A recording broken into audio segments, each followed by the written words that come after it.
কার্যক্রম নিষিদ্ধ আওয়ামী লীগের লকডাউন কর্মসূচি ঘিরে নৈরাজ্যের প্রতিবাদে গণমিছিল করছে জামায়াতে ইসলামী ও ছাত্র শিবির। একই সাথে দিনভর শাহবাগে অবস্থান করবে নেতাকর্মীরা। দর্শক, এই মুহূর্তে শাহবাগ এলাকায় আছেন সহকর্মী মিফতা গালিব, যুক্ত হচ্ছে তার সাথে। গালিব, সন্ত্রাস ও নৈরাজ্যের বিরুদ্ধে ফ্যাসিবাদ বিরোধী রাজনৈতিক দলগুলোর অবস্থা নিয়ে কি খবর আছে আপনার কাছে, আমাদের জানাবেন। এখানে সকাল থেকে নেতাকর্মীরা এখানে উপস্থিত হয়েছে মূলত মানবতা বিরোধী অপরাধের মামলায় শেখ হাসিনা, আসাদুজ্জামান খান কামাল সহ কয়েকজন নেতার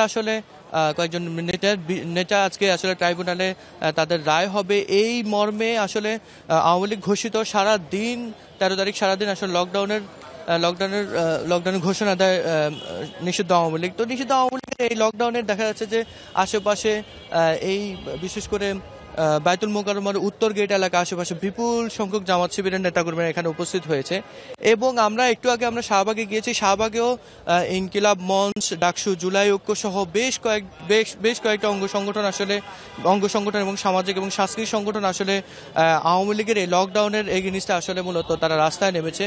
তারা আসলে আওয়ামী সন্ত্রাস, আওয়ামী নৈরাজ্যের কথা জানাচ্ছেন বারবার, যেন তারা কোনোভাবেই দেশকে যেন অস্থিতিশীল পরিস্থিতিতে যেন ফেলতে না পারে, এই জন্য তারা এখানে নেমেছেন। কিছুক্ষণ আগে আসলে মহানগর দক্ষিণ জামাতের উদ্যোগে আসলে এখানে একটি বিক্ষোভ মিছিল সংগঠিত হয়েছে। এর আগে সকাল 8:30টার দিকে পল্টনে আসলে জামাতের একটি বিক্ষোভ মিছিল হয়েছে। আমরা এই মুহূর্তে একজন এখানকে পল্টনের দায়িত্বে যিনি আছেন তার সাথে আমরা একটু কথা বলবো।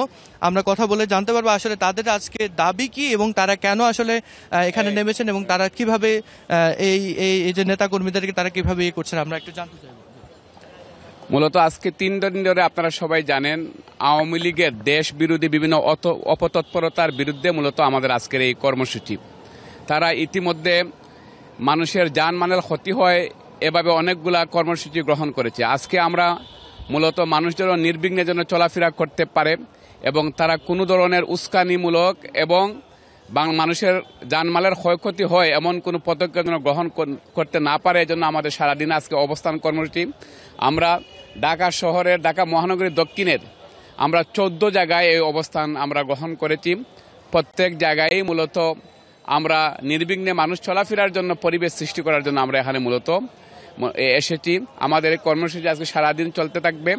এটার মাধ্যমে মূলত আমরা মেসেজ দিতে চাই, এদেশের মানুষ 18 কোটি মানুষ আর ফেসিবাদকে চায় না, ফেসিবাদকে বর্জন করেছে। কেউ যদি বাংলাদেশের মানুষের বিরুদ্ধে গিয়ে রাজপথে কেউ যদি নেমে আসে, কেউ যদি অপতৎপরতা চালায়, তাহলে আমরা রাজনৈতিকভাবে তাদের মোকাবেলা। আসলে অপতৎপরতার কথা বলছেন বারবার, আসলে অপতৎপরতার জন্য এই যে এখানে কোনো নেতা কর্মীকে কি আসলে দেখেছেন কিনা? যদি গত এক সপ্তাহ ধরে এলাকায় বিভিন্ন অপতৎপরতা হয়েছে, বিশেষ করে বাসে অগ্নিসংযোগ।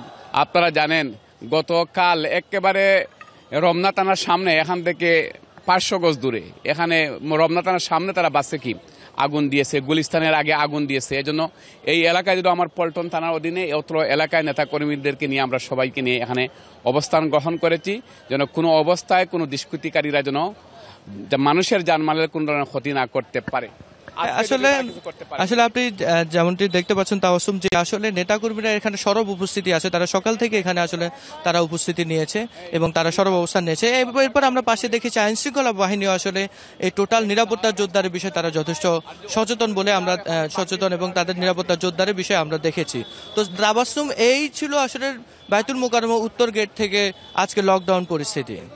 গালিব, আপনাকে ধন্যবাদ। দর্শক, বায়তুল মোকাররম থেকে সন্ত্রাস ও নৈরাজ্য বিরোধী, ফ্যাসিবাদ বিরোধী রাজনৈতিক দলগুলোর অবস্থান নিয়ে সবশেষ তথ্য জানাচ্ছিল আমাদের সহকর্মী মিফতা গালিব।